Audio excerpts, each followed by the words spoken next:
요즘 많이 바쁘시죠? 안 바빠요? 저만 바쁜 건 다 바쁘게 살 거예요. 그래서 아침에 눈을 뜨는 순간부터 밤에 누울 때까지 어떻게 보면 참 정신없이 하루가 지나갔다라는 이야기를 할 때가 있습니다. 그럴 때 우리에게 찾아오는 게 뭐예요? 미루는 일들이 한두 개씩 늘어나기 시작합니다. 청소를 내일로 미루고, 운동을 다음 주로 미루고, 해야 할 일을 조금 있다가로 미루게 또 넘어가고, 그러다 보면 하나하나 삶의 패턴이 무너질 때가 있습니다. 근데 일상에서 이런 미루는 문제가 큰 문제로 다가올 때도 있지만 그렇지 않을 때도 상당히 많죠. 그래서 괜찮다라고 말할 수도 있습니다. 그런데 신앙생활에서의 미룸, 지체하는 것, 그것은 이야기가 완전히 달라질 때가 있습니다. 만약에 하나님 말씀 앞에서도 우리가 계속 미루고 지체하고 있다면, 하나님이 주신 은혜 앞에서도 계속 지체하고 미루고 있다면, 변하지 않는 그 태도로 계속 미루면서 신앙생활하고 있다면, 그것은 단순한 습관의 문제가 아니라 어쩌면 영적으로 병이 걸려 있는 상태일 수 있다라는 것입니다. 오늘 본문은 바로 그런 문제를 다룹니다. 이스라엘은 이미 가나안 땅에 들어왔고 하나님께서 약속하신 기업의 분배를 단계별로 하고 있었습니다. 말하자면 모든 준비가 끝난 상태였고 다 받을 수 있는 합당한 시간이었습니다. 그런데 오늘 본문의 이스라엘의 7지파가 아직도 자기 기업을 받지 못하고 머뭇거리고 있다라고 성경은 우리에게 고발하고 있습니다. 그래서 여호수아는 이렇게 말하죠. 너희가 어느 때까지 지체하겠느냐라고 말하죠. 여호수아의 질문은 수천 년 전 이스라엘 백성에게만 하는 것이 아니라 오늘 우리에게도 하고 있는 것입니다. 하나님은 이미 우리에게 많은 은혜를 주셨습니다. 구원의 은혜를 주셨고요, 하나님의 자녀가 되는 놀라운 복을 허락하여 주셨습니다. 그리고 성령 하나님께서 우리와 동행하시며 성령의 능력으로 살아갈 힘과 은혜도 주십니다. 그리고 우리에게 성경이라는 강력한 무기를 허락하여 주셔서 말씀으로 약속된 말씀을 누리며 살 수 있도록 복으로 허락해 주셨단 말입니다. 그러나 그 은혜가 실제 우리의 삶에 얼마나 누리고 있느냐, 여러분들은 뭐라고 대답할지 모르겠습니다. 정말 여러분들 삶 가운데 그 은혜가 실제적으로 삶에 피부에 와닿도록 느껴지며 살고 있습니까? 그 말씀과 그 은혜들을 누리며 살고 있습니까? 그런 걸 누리기 위해서는 믿음의 발걸음이 필요합니다. 하나님은 오늘 우리 각 사람에게 묻고 있는 거예요. 언제까지 기도를 미루겠느냐? 언제까지 말씀 순종을 미루겠느냐? 언제까지 회개를 미루겠느냐? 언제까지 용서를 미루겠느냐? 언제까지 하나님의 신뢰하는 것을 미루겠느냐? 언제까지 사명과 사역을 미루겠느냐? 언제까지 하나님의 그 은혜를 그냥 흘려보낼 것이냐라는 질문을 하고 있단 말입니다. 오늘 본문을 통해서 우리는 하나님은 어떤 은혜를 우리에게 주셨는지, 그리고 지체하면 왜 그 은혜를 누릴 수 없는지, 그리고 하나님은 오늘 우리를 어떻게 부르셨는지에 대해서 답을 하나씩 찾아보면서 다시금 오늘 말씀이 우리 가운데 새겨지기를 원하는데요. 1절에 보니까 이렇게 시작하죠. 이스라엘 자손의 온 회중이 실로에 모여서 거기에 회막을 세웠다. 그 땅은 그들 앞에서 돌아와 정복되었다라고 기록되어 있습니다. 이스라엘이 실로에 모여 회막을 세웠다라는 것은 하나님이 이스라엘 백성들 중심에 이미 자리를 잡았다라는 겁니다. 그래서 실로는 단순한 모임 장소가 아니라 학자들의 말에 따르면 실로라는 곳은 하나님의 통치가 자리 잡은 장소라고 다들 입을 모아 설명합니다. 그리고 실로가 여호수아 이후에 사무엘 시대까지 약 300년 동안 이스라엘의 영적, 신앙적 중심지의 역할을 했다라는 것을 알려줍니다. 그러므로 실로에 회막이 세워졌다라는 것, 하나님의 임재와 하나님의 통치가 그들 가운데 분명히 지금 자리 잡고 있다라는 선언인 것이죠. 하나님은 이미 그들과 함께 하셨고 하나님은 그 약속을 이미 그들 한가운데 펼쳐져 보여주고 있다라는 겁니다. 또 성경은 이렇게 말합니다. 그 땅은 그들 앞에 정복되었다라고 말했습니다. 정복되었다라는 것, 하나님의 약속의 땅, 이미 이스라엘 백성들의 소유로 허락되었다라는 확정지어 말하는 말씀이죠. 하나님은 이미 약속을 이루셨습니다. 땅도 준비되어 있었고 정복은 이미 선언되었고 이제 너희들 것이다 라고 말하고 있습니다. 하나님의 은혜는 실제로 주어졌단 말입니다. 그러나 오늘 성경 2절에는 뭐라고 말합니까? 그러나로 시작합니다. 그 기업을 받지 못한 자가 아직도 7지파가 있었다라고 설명을 하죠. 정복되었는데 그러나 아직 기업을 받지 못한 7지파가 있다는 겁니다. 하나님은 준비하셨습니다. 그러나 7지파는 받지 못했습니다. 하나님은 은혜를 이미 주었습니다. 그러나 7지파는 받지 못했습니다. 하나님이 그 자리에 회막도 세우셨습니다. 그러나 7지파는 그것을 누리지 못했습니다. 하나님이 통치하신다라는 것을 분명히 보여주셨습니다. 그러나 그들은 아직도 그 자리에 머뭇거리고 있습니다. 움직이지 않고 기업을 받으러 나가지 않고 있던 그 지파들. 그렇다면 왜 이렇게 지체를 했을까? 그 이유에 대해서 주석가 데이비드 하워드라는 분은 이렇게 설명을 해놓았습니다. 전쟁 후에 심리적, 육체적 피로 때문에 그들이 더 이상 다른 일을 하려고 하지 않았다라고 말하기도 했고요. 또 남아있는 민족들과 다시금 맞닥뜨리는 것이 두려워서 지체하고 있었다. 이것도 이해가 되죠? 못 모르고 싸울 때는 괜찮은데 한번 싸워보면 그 다음에 싸울 때 사실은 겁날 때도 있는 거죠. 그리고 그는 어떻게 이야기했냐면 정착한 후에 감당해야 될 책임이 무거워서 그것을 회피하고 싶은 마음이 있었다라고 이 말씀을 해석했습니다. 그리고 하나님의 약속에 대한 불확실함 때문에, 즉 믿음이 없었기 때문에 지체했다라고 말합니다. 지금 이 하워드라는 분이 뭐 심리적, 육체적 피로했든지 아니면 두려웠든지 아니면 책임을 회피하고 싶었든지 아니면 영적인 문제였든지 어쨌든 이들이 지금 지체하고 있는 이유는 반드시 있었다는 거예요. 그냥 가만히 있지는 않았다는 겁니다. 가만히 있는데 그 이유가 있었다는 거예요. 두려움과 회피와 아니면 하나님에 대한 믿음이 없었던 그런 모습들.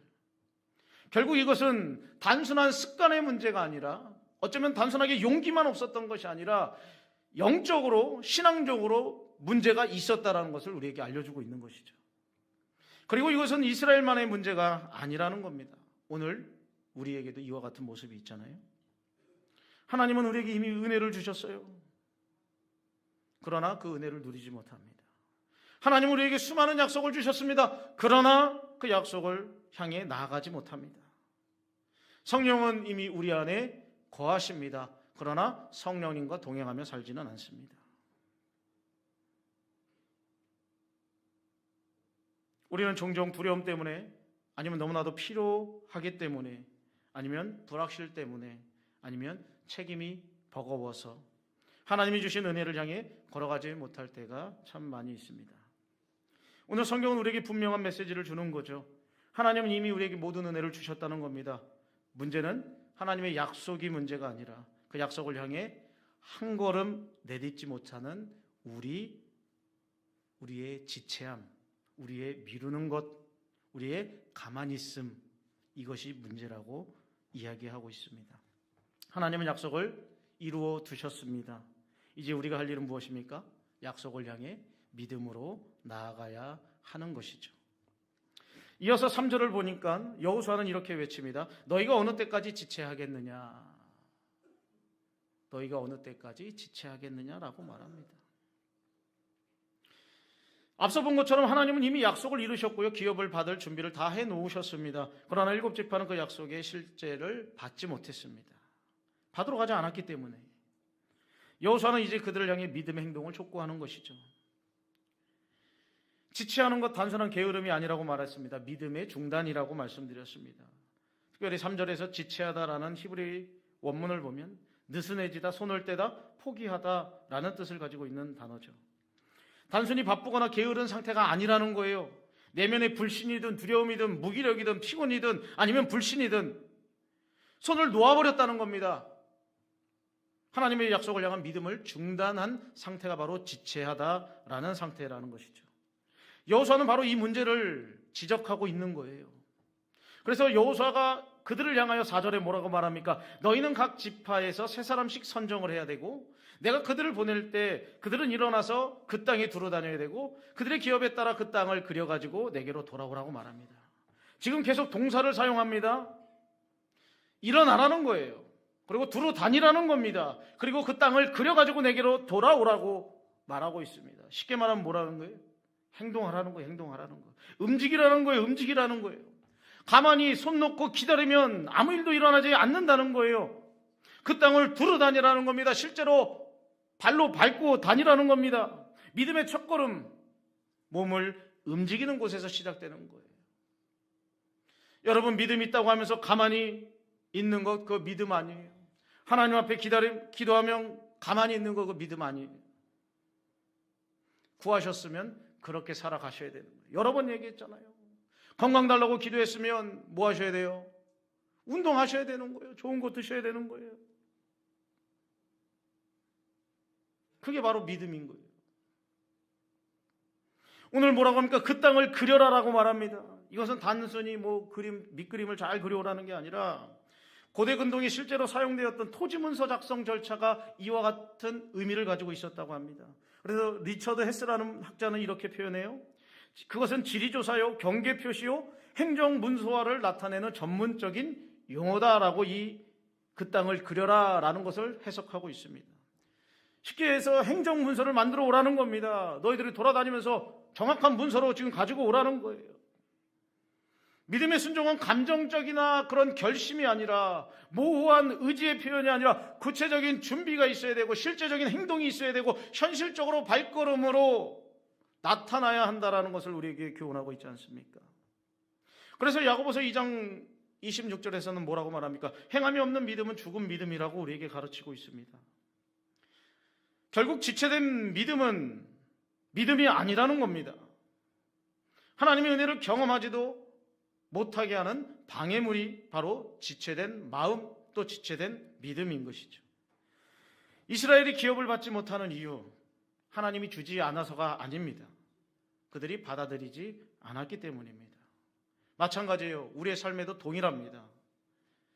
우리가 지체하기 때문에, 미루기 때문에, 우리가 머뭇거리고 있기 때문에 회개를 놓칠 때가 참 많습니다. 우리가 지체하기 때문에, 미루기 때문에 말씀의 순종의 능력을 놓치면서 살 때가 정말 많습니다. 우리가 지체하고 미루기 때문에 기도의 힘을 놓칠 때가 참 많아요. 정말 기도해야 될 때인데 지체하다가 놓쳐버려요. 우리가 지체할 때 하나님이 준비한 회복을 놓쳐요. 정말 한 걸음만 나아갔으면 반드시 회복이 눈앞에 약속되어 있는데 그것을 놓칠 때가 참 많다는 거예요.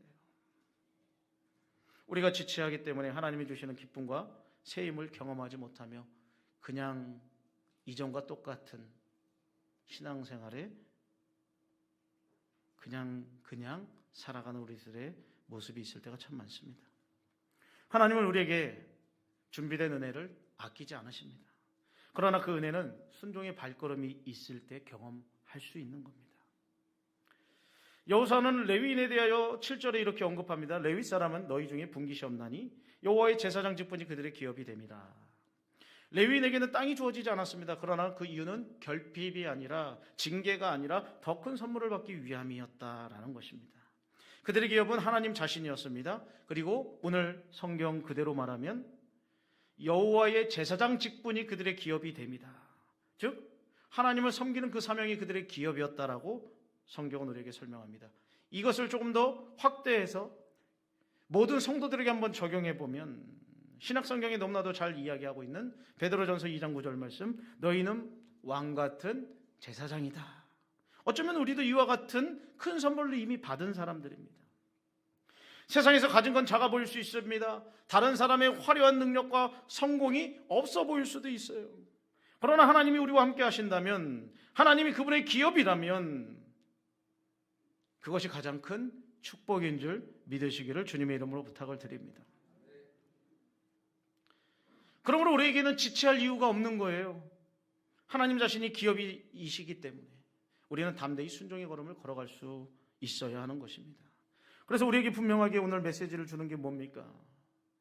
지체하는 믿음은 은혜를 놓치지만 움직이는 믿음은 하나님이 준비한 땅을 보게 하고 밟게 하고 얻게 하신다라는 겁니다.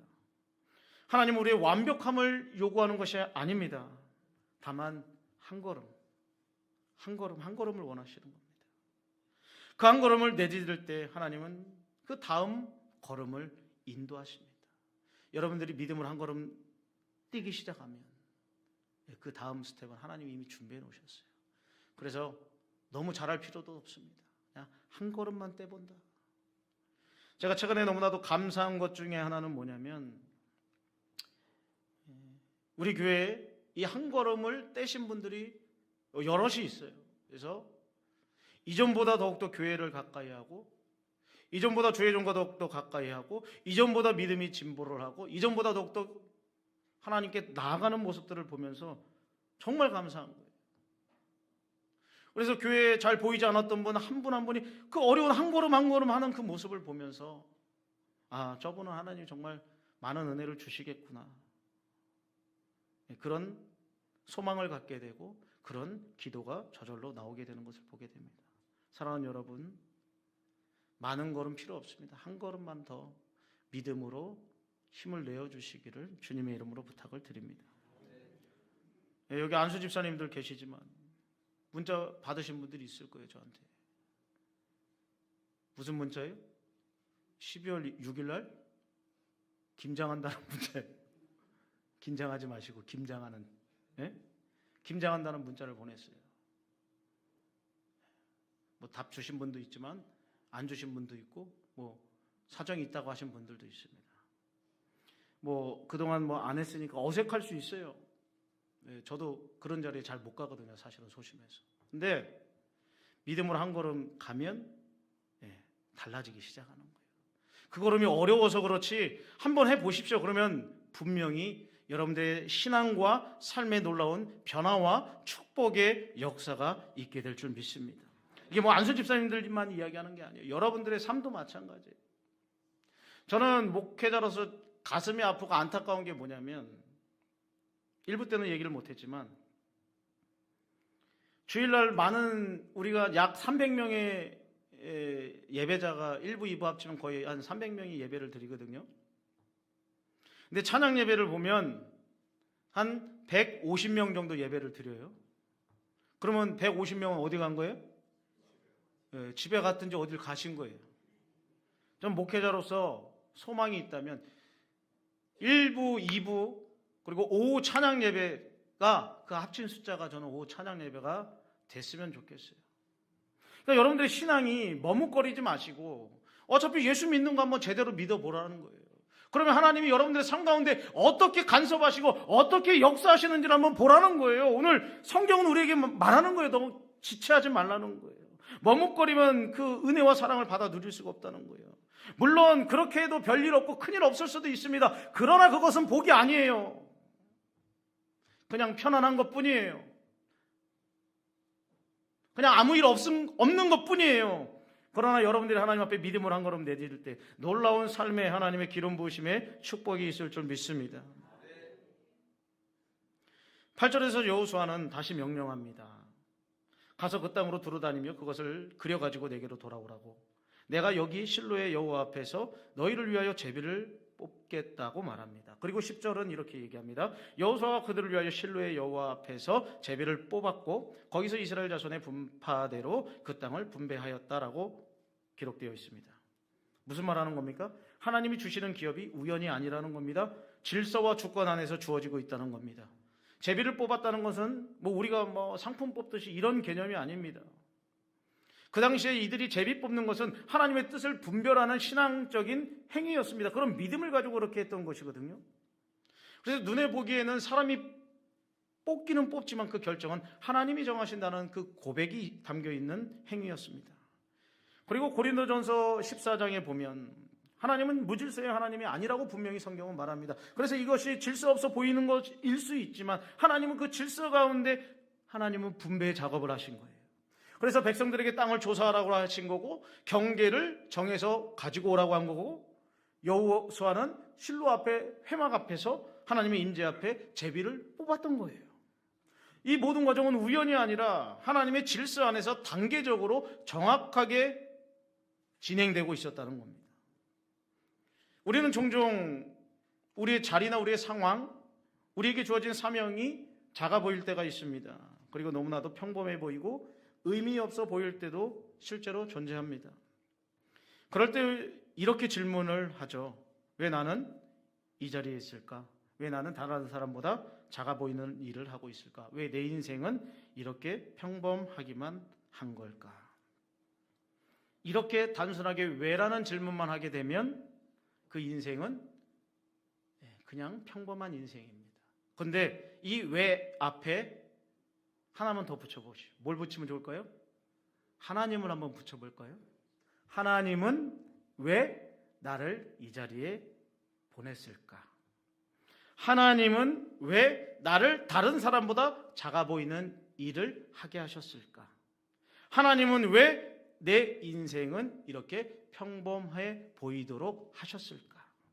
이렇게 왜 앞에다가 하나님의 주권을 인정하고 하나님의 인도하심과 하나님의 뜻이 있을 거라는 믿음을 가지고 고백하는 인생은요, 하나님이 보내주셨다라는 확신 가운데 그 자리에서도 하나님의 영광을 높일 뿐만 아니라 그 자리에서도 복된 삶을 살아갈 수 있게 되는 거예요.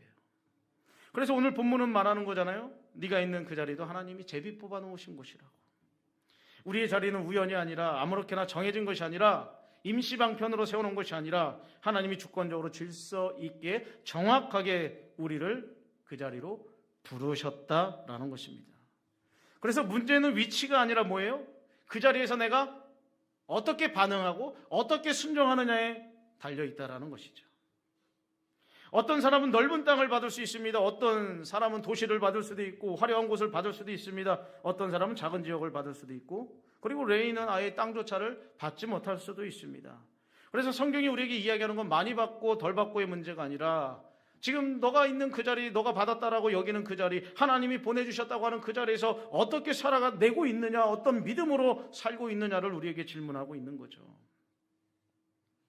우리가 있는 이 자리는 하나님이 예비하신 사명의 자리라는 것을 잊지 않기를 주님의 이름으로 부탁을 드립니다. 하나님은 우리 각 사람을 정확한 자리로 정확한 때에 질서 있게 인도하신 하나님입니다. 그래서 우리의 지금 서 있는 그 자리, 직장과 가정과 교회와 사역, 여러분들의 위치와 명성까지도 모두 하나님의 섭리 가운데 주권적으로 세워주신 자리임을 인정하셔야 된다는 것입니다. 말씀을 맺도록 하겠습니다. 오늘 하나님은 우리에게 동일하게 묻고 있습니다. 너는 언제까지 지체하겠느냐? 하나님은 이미 은혜를 주셨는데 언제까지 지체하겠느냐? 약속을 이루어 두셨는데 언제까지 지체하겠느냐? 이제 남은 거는 우리의 믿음의 한 걸음입니다. 지금 미루고 있는 순종 무엇입니까? 한 걸음만 제발 걸어가 주십시오. 그러면 여러분들 인생 수지 맞는 인생으로 바뀌는 거예요. 정말로 해보세요. 정말로 해보세요. 믿음으로 한번 해보세요. 정말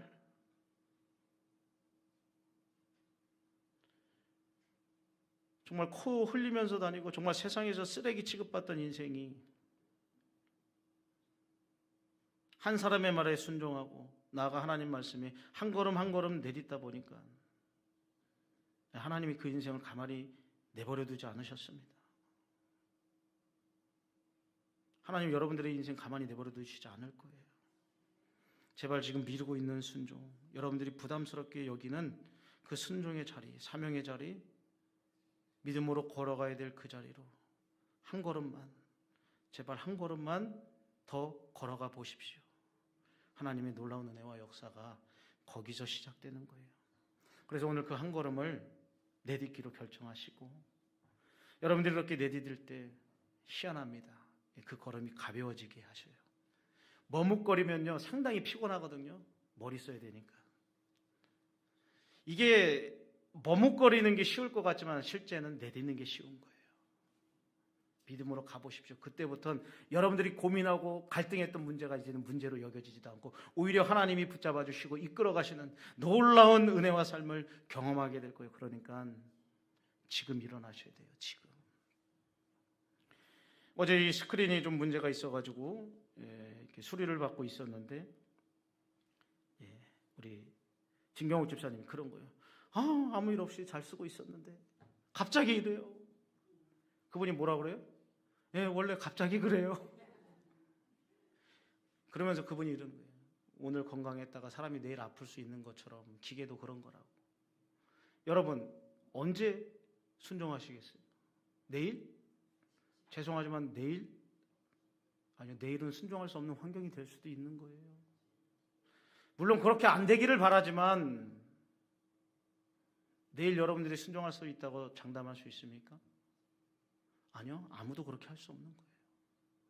그래서 성경은 우리에게 지금 요구하는 거 지금 순종하라는 거예요. 지금 믿음으로 한 걸음 걸어가라는 거예요. 부디 여러분들이 지혜로운 성도들 되어서 지금 이 시간 당장 믿음으로 한 걸음 더 나아가 하나님이 다 준비해 놓은 것 이제는 좀 받아서 기쁨으로 감사와 감격으로 신앙생활 할 수 있기를 주님의 이름으로 축원을 드립니다.